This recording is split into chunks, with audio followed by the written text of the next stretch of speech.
গাজীপুরে লিফট আটকে রোগীর মৃত্যু, রোগীর স্বজন ও আটকে থাকা ব্যক্তিদের দায়ী করে স্বাস্থ্য মন্ত্রণালয় হাসপাতাল কর্তৃপক্ষের চিঠি। সন্ধ্যায় কুতুবদিয়ায় নৌবর করবে এমভি আব্দুল্লাহ। কাল লাইটার জাহাজে তীরে ফিরবেন 23 নাবিক। অপেক্ষার প্রহর গুনছেন স্বজনেরা।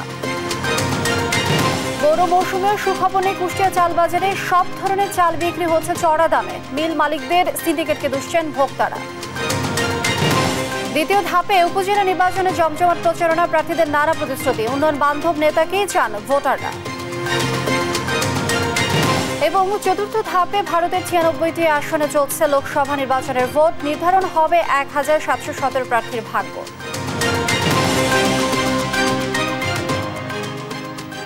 দেখছিলেন শিরোনাম সংবাদ দুপুরে, সঙ্গে আছি আমি লিনিয়া আফরোজ। গাজীপুরের শহীদ তাজউদ্দিন আহমেদ মেডিকেল কলেজ হাসপাতালে লিফটে আটকে এক রোগীর মৃত্যুর ঘটনায় রোগী ও তার স্বজনরা দায়ী বলে দাবি করেছে হাসপাতাল কর্তৃপক্ষ। গতকাল স্বাস্থ্য অধিদপ্তরে পাঠানো এক চিঠিতে এমন দাবি করেন হাসপাতালের পরিচালক। চিঠিতে বলা হয়, বিদ্যুৎ বিভ্রাটে 9ম ও 10ম তলার মাঝামাঝিতে আটকে যায় লিফটে। এই সময় এটি পুনরায় সচলে 1 মিনিট প্রয়োজন হলেও রোগী ও তার স্বজনরা দরজা ধাক্কাধাক্কি করায় লিফটের ডোর সেফটি কাজ করেনি। পরে লিফটটি পুনরায় সচল করতে 10 থেকে 15 মিনিট লাগে। হার্টের রোগী হওয়ায় এরই মধ্যে রোগী মারা যায় বলে দাবি হাসপাতাল কর্তৃপক্ষের। তবে গণমাধ্যমে প্রকাশিত নিউজে 45 মিনিট আটকে থাকার বিষয়টি অস্বীকার করা হয় ওই চিঠিতে।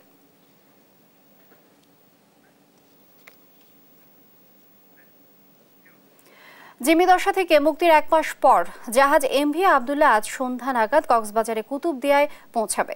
সেখান থেকে একটি লাইটার জাহাজে 23 নাবিককে নেওয়া হবে চট্টগ্রামের KSRM লাইটার জেটি সদরঘাটে।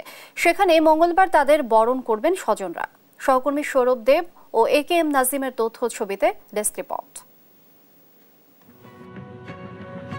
জলদস্যুদের হাত থেকে মুক্তির 1 মাস পর বিকেলে কক্সবাজারের কুতুবদিয়ায় পৌঁছাবে জাহাজ এমভি আব্দুল্লাহ। তাই ক্রুদের বরণে এখানে প্রস্তুত রাখা হয়েছে একটি লাইটার জাহাজ। শিপিং কর্তৃপক্ষ বলছে, সোমবার বিকেল অথবা সন্ধ্যা নাগাদ জাহাজটি কুতুবদিয়া চ্যানেলে পৌঁছাবে। নাবিক ও ক্রুদের একটি নতুন ব্যাচ পাঠানো হবে ওই জাহাজে। পরে একটি লাইটার জাহাজে 23 নাবিককে মঙ্গলবার চট্টগ্রামের KSRM লাইটার জেটি সদরঘাটে আনা হবে। সেখানেই তাদের বরণ করবেন স্বজনরা। এদিকে জিম্মি দশা থেকে মুক্তির পর তাদের বরণে অধীর আগ্রহে আছেন তাদের স্বজনরা। আলহামদুলিল্লাহ, সবাইকে আপাতত অবস্থায় দেশে এই পরিবারকে ফেরত দিয়েছে, এটা আল্লাহর কাছে লাখ লাখ শুকরিয়া। এমভি আব্দুল্লাহ সংযুক্ত আরব আমিরাত থেকে 56,000 টন চুনাপাথর নিয়ে এসেছে। কার্গোর কিছু অংশ কুতুবদিয়ায় খালাস করা হবে এবং বাকি অংশ খালাসে জাহাজ নেওয়া হবে চট্টগ্রাম বন্দরের বহিনগরে। এর আগে গত 12 মার্চ ভারত মহাসাগরে সোমালীয় জলদস্যুদের হাতে আটক হয় বাংলাদেশি জাহাজটি। পরে মুক্তিপণ দিলে 13 এপ্রিল মুক্ত হয় জাহাজটি। নিউজ ডেস্ক, দেশ টিভি। জলদস্যুদের হাত থেকে মুক্তির 1 মাস পর বিকেলে কক্সবাজারে কুতুবদিয়ায় পৌঁছাবে জাহাজ এমভি আব্দুল্লাহ। তাই ক্রুদের বরণে এখানে প্রস্তুত রাখা হয়েছে একটি লাইটার জাহাজ। শিপিং কর্তৃপক্ষ বলছে, সোমবার বিকেল অথবা সন্ধ্যা নাগাদ জাহাজটি কুতুবদিয়া চ্যানেলে পৌঁছাবে। নাবিক ও ক্রুদের একটি নতুন ব্যাচ পাঠানো হবে ওই জাহাজে। পরে একটি লাইটার জাহাজ 23 নাবিককে নিয়ে মঙ্গলবার চট্টগ্রামের KSRM লাইটার জেটি সদরঘাটে। দর্শক, এই বিষয় নিয়ে আমরা কথা বলবো।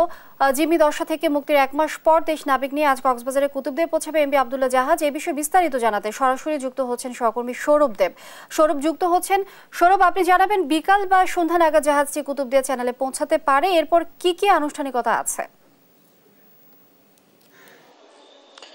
হ্যাঁ লিনিয়া, যেটি আসলে আমরা আমাদের প্রতিবেদনেও শুনছিলাম যে জাহাজটি আজ সন্ধ্যা বা বিকেল নাগাদ কুতুবদিয়া চ্যানেল, যেটি গভীর সাগরে, সেখানে নোঙর করবে এবং এরপরেই সেখানে চট্টগ্রাম থেকে আরেকটি জাহাজ আসবে যেটি KSRM গ্রুপের, এবং সেখানেই পণ্য খালাস করা হবে আগে, এবং পণ্য খালাসের পরপর নাবিকদেরকে ওই একই জাহাজে করে চট্টগ্রাম নিয়ে যাওয়া হবে আগামীকাল।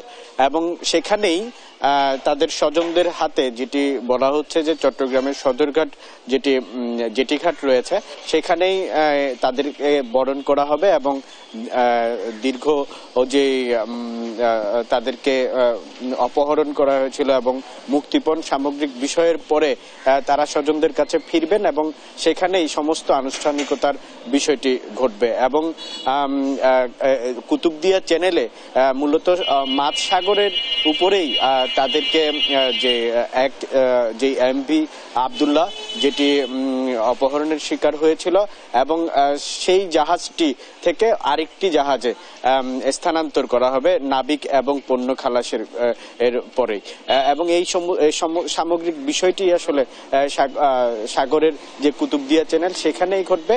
এবং এর সাথে আসলে যেটি আমরা আগেও শুনছিলাম যে কিছু কিছু সূত্র থেকে যে তাদেরকে কোনো সড়ক পথে নেওয়া হবে কিনা, আসলে সড়ক পথে নেয়ার কোনো ঘটনা এখন ঘটছে না। তাদেরকে আসলে সাগরের পথেই তাদেরকে তাদের স্বজনদের কাছে নিয়ে যাওয়া হবে। তো লিনিয়া, কক্সবাজার থেকে আমার কাছে এই ছিল সর্বশেষ। সৌরভ, অসংখ্য ধন্যবাদ আপনাকে। দর্শক, ধানমন্ডিতে আওয়ামী লীগের সাধারণ সম্পাদক ওবায়দুল কাদের ব্রিফ করছেন, আমরা যুক্ত হচ্ছি সেখানে।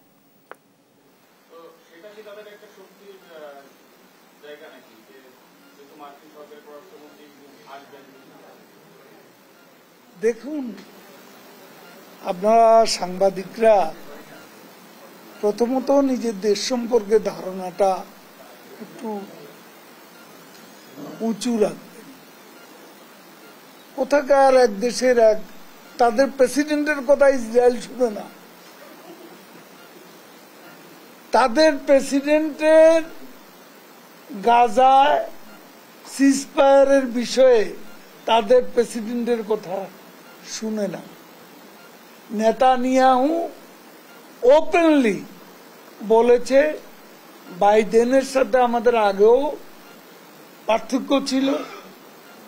কাজে বাইডেন কি বলল, আমাদের কাজ আমরা করব, প্রয়োজনে উইল ফাইট অ্যালোন, আমরা একা যুদ্ধ করব।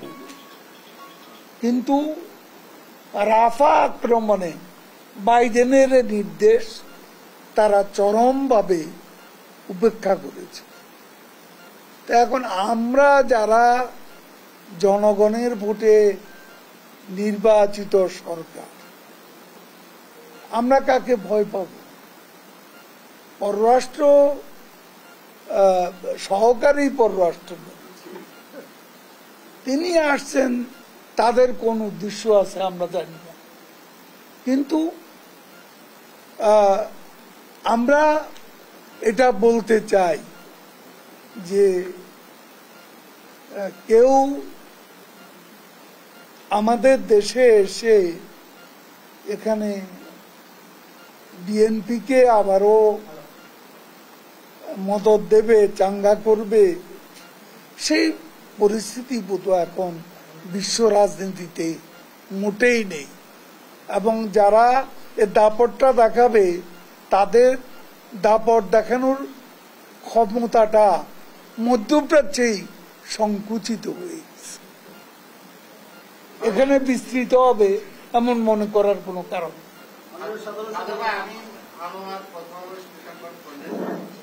নির্বাচনের আগে একটা কথা বলছিলেন যে পশ্চিমা, বিশেষ করে মার্কিন যুক্তরাষ্ট্র সহ পশ্চিমা কিছু শক্তি বাংলাদেশের ইন্টারনাল পলিটিক্সে নাক গলানোর চেষ্টা করছে, তারা হস্তক্ষেপ করার চেষ্টা করে এবং তারা নানান ধরনের ষড়যন্ত্রে লিপ্ত।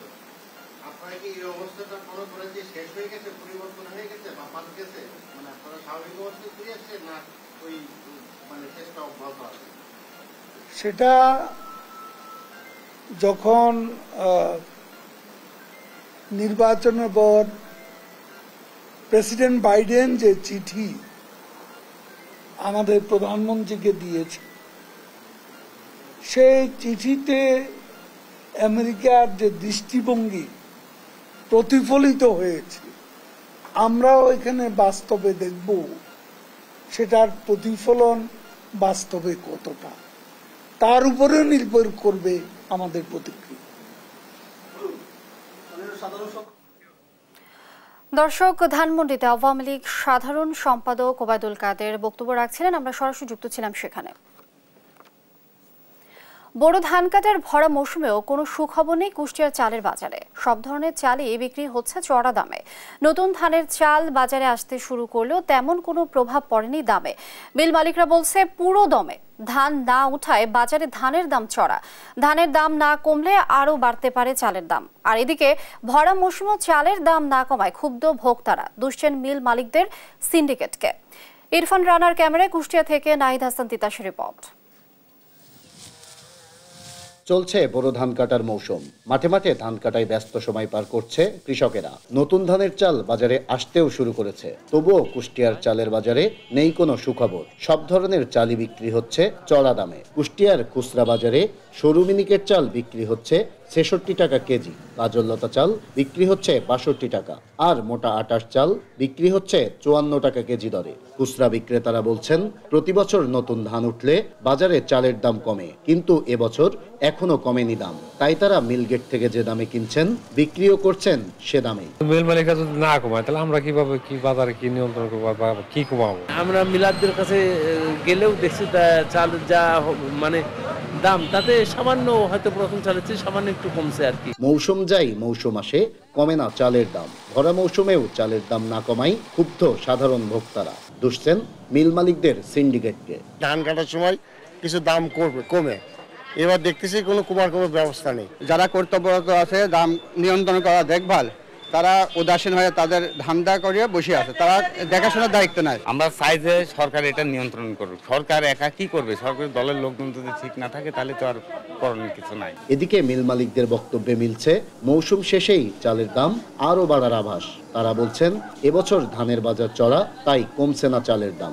ধান কিছু কিছু জায়গায় ধান উঠছে, আর কিছু কিছু জায়গায় এখনো ধান উঠে সময় পায় নাই। এগুলো ধান বাজারে আসার মতো মানে ওরা গুছায় উঠতে পারে নাই। এগুলো যখনই সবাই কাটাকাটি শেষ হয়ে যাবে তখন বাজার আমদানি হবে। আমদানি হলে পরে ইনশাআল্লাহ বাজার একটু নিয়ন্ত্রণ হবে আমরা আশা করছি। কৃষকের যদি মালের দাম যায় তো বেশি, তখন তারা চাপ সহ্য করতে পারলে তখন আবার দেখা যাবে যে একটু বাড়বে। আর এর চেয়ে আর কমা ওই 2 সপ্তাহ 5 1 মাস এরকম থাকবে, এর বেশি থাকবে। যদি কমে 1 সপ্তাহ 2 সপ্তাহ কমবে, আবার 2 সপ্তাহ 3 সপ্তাহ পর আবার বাড়বে, আবার টুকটাক করে বাড়া ধরবে। এই নিয়ে কমে আশা করা যায় না। দ্রব্যমূল্যের ঊর্ধ্বগতির বাজারে চালের দাম নিয়ন্ত্রণ না করা গেলে সংকটে পড়বে নিম্ন মধ্য আয়ের মানুষেরা। তাই যে কোনো মূল্যে চালের বাজার নিয়ন্ত্রণে কার্যকারী পদক্ষেপের দাবি সাধারণ ভোক্তাদের। নাহিদ হাসান তিতাস, দেশ টিভি, কুষ্টিয়া। জামালপুরের ইসলামপুর, বকশীগঞ্জ ও দেওয়ানগঞ্জে দ্বিতীয় ধাপের উপজেলা নির্বাচন ঘিরে চলছে জোর প্রচারণা। জয় নিশ্চিতে ভোটের মাঠে নিজ প্রতীকে ভোট টানতে প্রার্থীরা দিচ্ছেন নানা প্রতিশ্রুতি। তবে এলাকার উন্নয়নকে প্রাধান্য দিবেন এমন প্রার্থীকে বেছে নিতে চান ভোটাররা। সহকর্মী মেহেদি হাসানের রিপোর্টে যে বিস্তারিত জানাচ্ছেন ফারজানা ইসলাম। আগামী 21শে মে ইভিএমে অনুষ্ঠিত হবে জামালপুরের দেওয়ানগঞ্জ উপজেলা পরিষদের নির্বাচন। তাই মাইকিং, মিছিল, মিটিং আর গণসংযোগে কমতি রাখছেন না প্রার্থীরা। যে যার মতো ভোটারদের আস্থা অর্জনে চেষ্টা করছেন। এবার রাজনীতির মাঠে ভোটের হিসেবেও থাকবে বেশ গরমিল। 5 জন চেয়ারম্যান প্রার্থী সকলেই উপজেলা সহ আওয়ামী লীগের বিভিন্ন পদপদবিতে আছেন।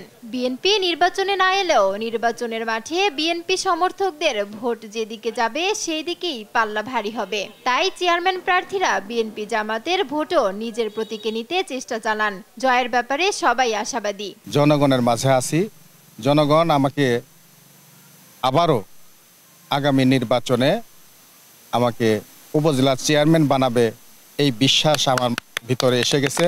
এদিকে কাপ্পিরিচের প্রার্থী নারী ভোটারদের সমর্থন আদায়ের চেষ্টা চালাচ্ছেন, দিচ্ছেন নারী বান্ধব নানা প্রতিশ্রুতিও। অর্ধেকের বেশি অংশ আর কি নারীদের সারা বেশি পাচ্ছি।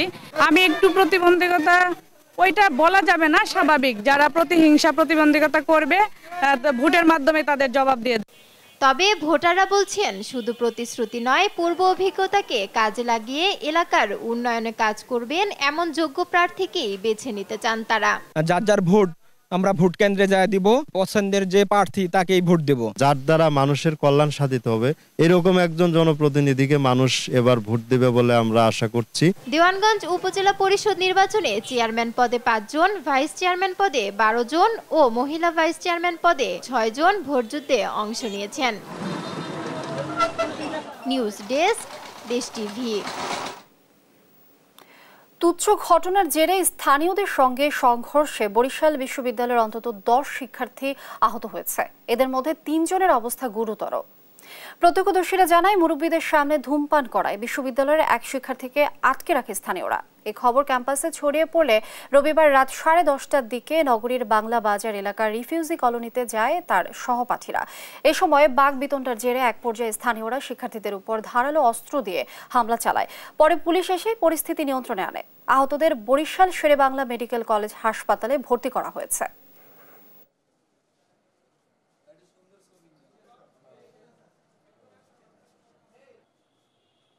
কিছু স্থানীয় ছেলেরা মানে ওকে উত্তক্ত টাইপের কিছু কথা বলছে, তারপর তো এক কথায় দুই কথায় একটু বাজাবাজি ছিল। সেই সময় বড় ভাইরা যারা আছে তারা গেছিল ওকে বাঁচাইতে, কারণ যেহেতু ও তো মোস্ট জুনিয়র ক্যাম্পাসের। তারপর হচ্ছে গিয়ে তারা আরও ক্ষিপ্ত হয়ে বিশ্ববিদ্যালয়ের স্টুডেন্টদের উপরে হামলা করে দিচ্ছে। বরিশালে দীর্ঘদিন যাবৎ কমিটির শূন্য ছাত্রলীগের বিভিন্ন ইউনিট। 13 বছরেও কমিটি হয়নি বরিশাল বিশ্ববিদ্যালয়ে। 9 বছর ধরে কমিটি নেই শেরেবাংলা মেডিকেলে। নগর ছাত্রলীগেরও একই চিত্র। ছাত্র রাজনীতির বয়স শেষ হলেও অনেকের মিলছে না কাঙ্ক্ষিত পদ পদবি। এতে তাদের মধ্যে বাড়ছে হতাশা। বর্তমান সহ সাবেক নেতৃবৃন্দের দাবি দ্রুত ইউনিটগুলোতে সাংগঠনিক কাঠামো সৃষ্টি করা হোক। কেন্দ্রীয় নেতারা বলছেন দ্রুতই নেওয়া হবে উদ্যোগ। বিস্তারিত শফিক মুন্সির রিপোর্টে। বঙ্গবন্ধুর হাতে গড়া ছাত্র সংগঠন বাংলাদেশ ছাত্রলীগ অতীত ঐতিহ্যে সমৃদ্ধ এ সংগঠনের কার্যক্রম রয়েছে সারা দেশব্যাপী। বরিশালে মহানগর, জেলা, বিশ্ববিদ্যালয় এবং মেডিকেল কলেজের মতো গুরুত্বপূর্ণ ইউনিটের অস্তিত্ব রয়েছে সংগঠনটির। কিন্তু বৃহৎ এ ছাত্র সংগঠনের বরিশালের ইউনিটগুলো ভুগছে নেতৃত্ব সংকটে। সাংগঠনিক কাঠামো না থাকায় সুযোগ কমেছে নতুন নেতৃত্ব তৈরির। পদপদবি না থাকলেও স্বপ্রণোদিত হয়ে অনেকেই জড়িত বৃহৎ এ ছাত্র সংগঠনের রাজনীতির সঙ্গে। প্রতিষ্ঠার 13 বছরেও বরিশাল বিশ্ববিদ্যালয়ে নেই সংগঠনটির কোনো কমিটি। অন্য ছাত্র সংগঠনগুলোর কমিটি থাকলেও ছাত্রলীগের কর্মীরা দীর্ঘদিন যাবৎ বঞ্চিত সাংগঠনিক পরিচয় থেকে। 13 বছর প্রতিষ্ঠার 13 বছর পরেও বিশ্ববিদ্যালয় ছাত্রলীগের কোনো সাংগঠনিক কাঠামো এখন পর্যন্ত হয়নি। ছাত্রলীগের একটা সাংগঠনিক কাঠামো হোক, সবাই একটা পরিচয় পাক, এটাই আমাদের প্রত্যাশা। 9 বছর যাবৎ কমিটি শূন্য শেরেবাংলা মেডিকেল কলেজ ছাত্রলীগ। বছরখানেক আগে বিলুপ্ত হয়েছে বরিশাল মহানগর ছাত্রলীগের কমিটি। নিয়মিত কমিটি না হওয়ায় হতাশ এসব ইউনিটের নেতৃবৃন্দ। দেশের অন্যান্য যত মেডিকেল কলেজ আছে, প্রথম সারির থেকে শুরু করে শেষ পর্যন্ত সবগুলোই মেডিকেল কলেজে কমিটি হয়ে গেছে। আমাদের এখন কোনো কমিটি আসেনি। আমাদের কমিটি দরকার কি কারণে আমাদের সাংগঠনিক গতিশীলতা বৃদ্ধি দরকার। হ্যাঁ, দীর্ঘদিন বরিশাল মহানগর ছাত্রলীগের কমিটি নেই। সংগঠনটির সাবেক নেতৃবৃন্দেরও দাবি দ্রুত পরিচয় পাক বর্তমান কর্মীরা। আমি কেন্দ্রীয় ছাত্রলীগকে দাবি জানাবো অচিরেই এইসব ইউনিটে কমিটি করার মাধ্যমে ছাত্রলীগের নেতৃত্বকে বিকশিত করা হোক। তবে এসব ইউনিটে কমিটি গঠন প্রক্রিয়াধীন রয়েছে বলে জানান কেন্দ্রীয় এই নেতা। আমরা সংগঠনের গতিশীলতার স্বার্থে খুব শীঘ্রই সাংগঠনিক কর্মকাণ্ড জোরদার করব। বরিশাল জেলা ছাত্রলীগের সর্বশেষ কমিটি গঠন করা হয়েছে 2011 সালে। সাংগঠনিক পরিচয়ের আশায় দিন গুনছেন এই অঞ্চলের হাজার হাজার নেতাকর্মী। শফিক মুন্সি, দেশ টিভি, বরিশাল। সংবাদ দুপুরে আরো থাকছে। ভ্লাদিমির পুতিন প্রশাসনে অন্তঃকন্দল। ইউক্রেন যুদ্ধের মধ্যেই সরিয়ে দেওয়া হলো বিশ্বস্ত প্রতিরক্ষা মন্ত্রী সের্গেই শুইগুকে।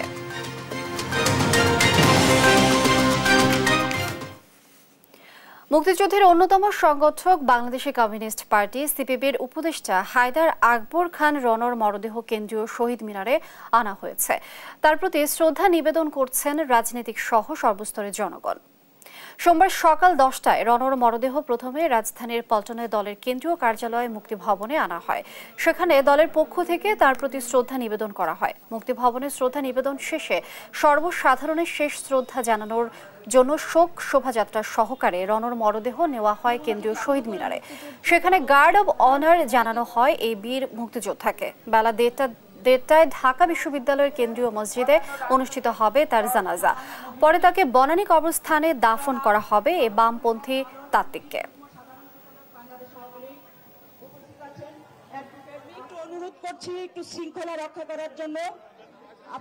শ্রমিক আন্দোলন থেকে শুরু করে শেষ দিন পর্যন্ত মানুষের মুক্তির লড়াইয়ে রাজপথে থেকে লড়াই করেছেন। সুতরাং এ ধরনের অনন্য ব্যক্তিত্ব আমাদের আগামী দিনের নীতিনিষ্ঠ রাজনীতিতে একটা শিক্ষণীয় হয়ে থাকবে। বাংলাদেশ কমিউনিস্ট পার্টি সিপিবির উপদেষ্টা হায়দার আকবর খান রনকে রাষ্ট্রীয় সম্মাননা গার্ড অব অনার দেওয়া হয়। এ নিয়ে আরও জানাতে যুক্ত হচ্ছেন সাবরিনা মজুমদার। সাবরিনা আকবর খান রনর জানাজা কখন অনুষ্ঠিত হবে বিস্তারিত জানাবেন।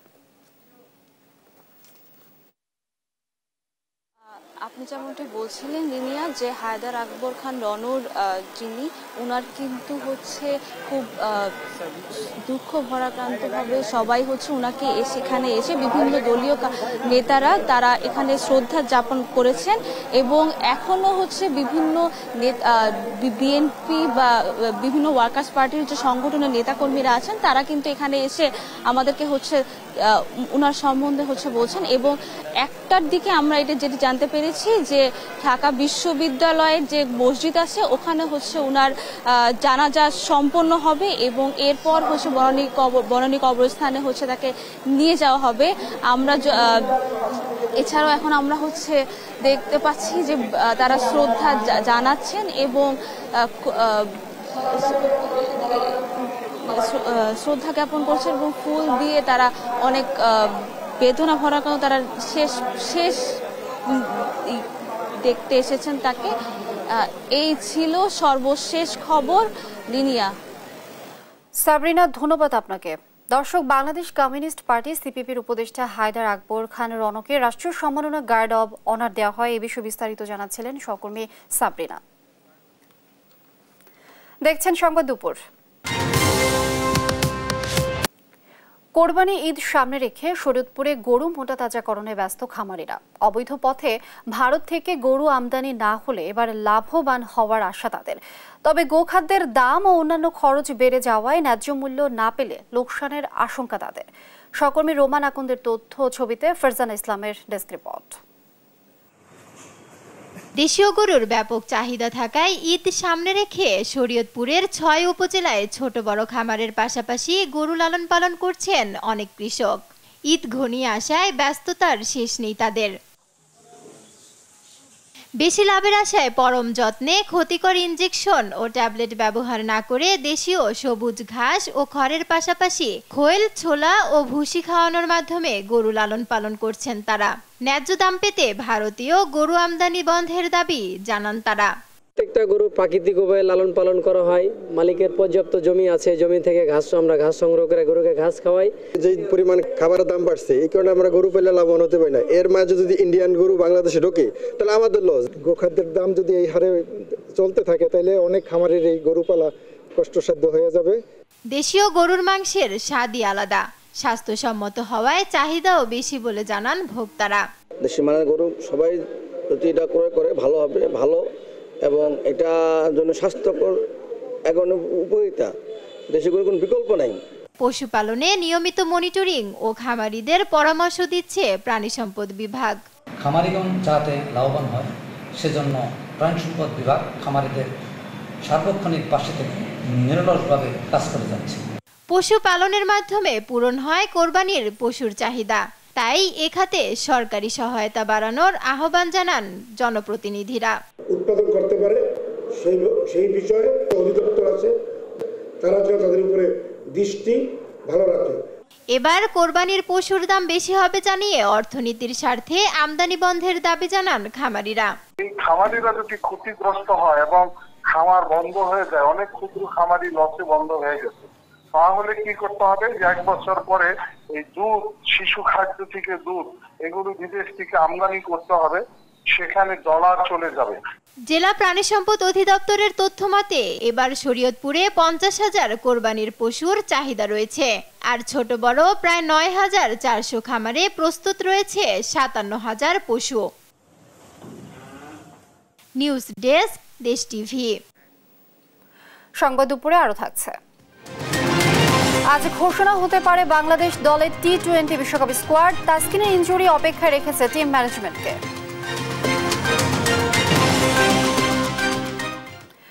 রংপুরে 9,500 প্রাথমিক বিদ্যালয়ের 8,000টিতেই নেই এক শিফটে ক্লাস নেয়ার সক্ষমতা।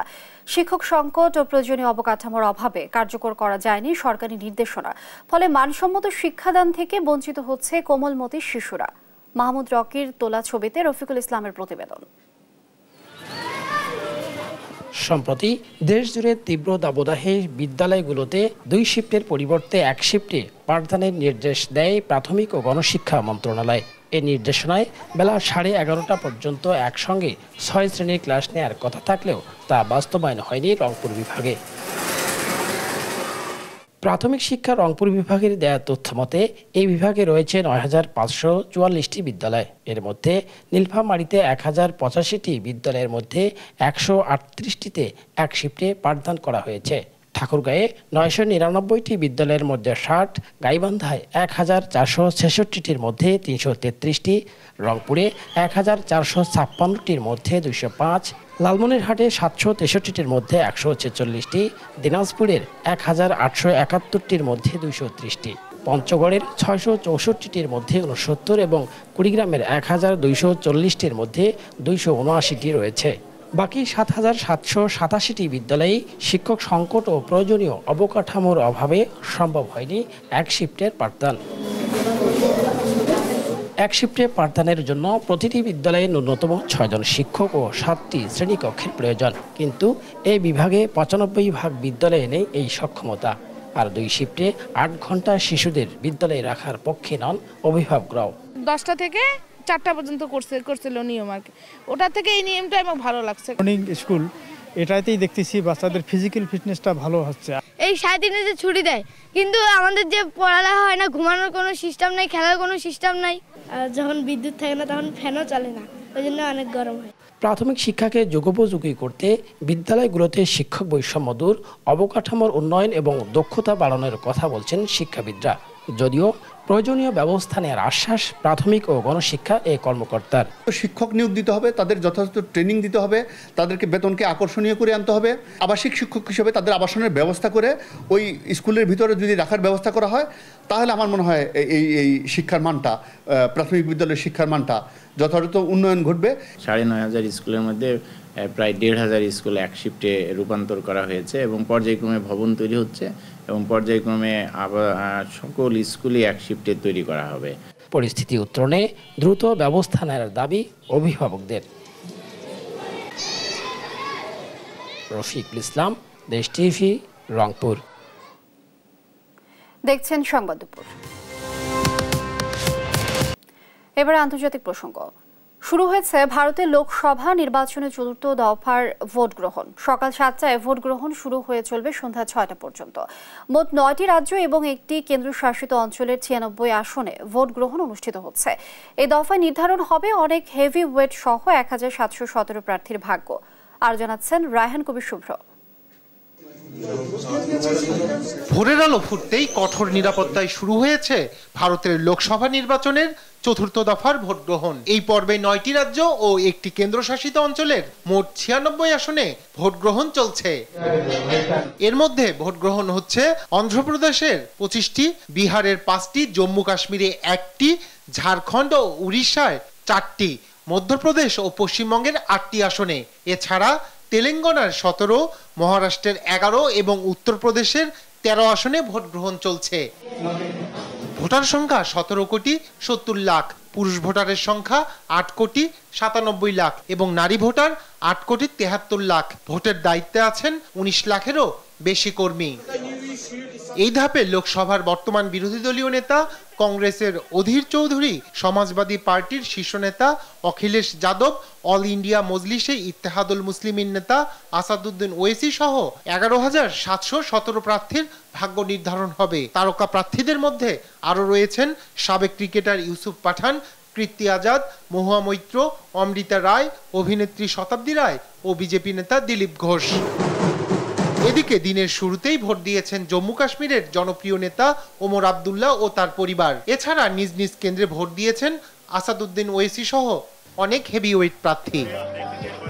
ইতিমধ্যে শেষ হয়েছে 3 দফার ভোট গ্রহণ। এই 3 পর্বে তুলনামূলক কম ভোটারের উপস্থিতি, হিন্দু মুসলিম বিভাজনের রাজনীতি এবং নির্বাচন কমিশনের বিরুদ্ধে পক্ষপাতিত্বের অভিযোগ খবরের শিরোনাম হয়েছে। তবে 4র্থ পর্ব শেষে ভারতের নির্বাচনী রাজনীতি কোন দিকে মোড় নেয় সে অপেক্ষায় দেশটি। রায়হান কবির শুভ্র, নিউজ ডেস্ক, দেশ টিভি। রাশিয়ার প্রেসিডেন্ট ভ্লাদিমির পুতিনের দীর্ঘদিনের সহচর সের্গেই শুইগুকে প্রতিরক্ষা মন্ত্রীর পদ থেকে সরিয়ে দেওয়া হচ্ছে। রোববার এই ঘোষণা দেয় ক্রেমলিন। রাশিয়া ইউক্রেন যুদ্ধের শুরু থেকে দক্ষতার সঙ্গে তিনি দায়িত্ব পালন করে আসছিলেন। তবে যুদ্ধের কৌশলগত অবস্থানের কারণে পুতিনের সঙ্গে দূরত্বের গুঞ্জন অনেকদিন ধরেই চলছিল। এর মধ্যেই তাকে সরিয়ে দেওয়ার খবর এলো। ৬৮ বছর বয়সী শুইগু ২০১২ থেকে এই পদে রয়েছেন। তাকে রাশিয়া নিরাপত্তা পরিষদের প্রধান হিসেবে নিয়োগ দেওয়ার কথা চলছে। সূত্রে জানা গেছে, শুইগুর স্থলাভিষিক্ত হচ্ছেন উপপ্রধানমন্ত্রী আন্দ্রেই বেলোসভ।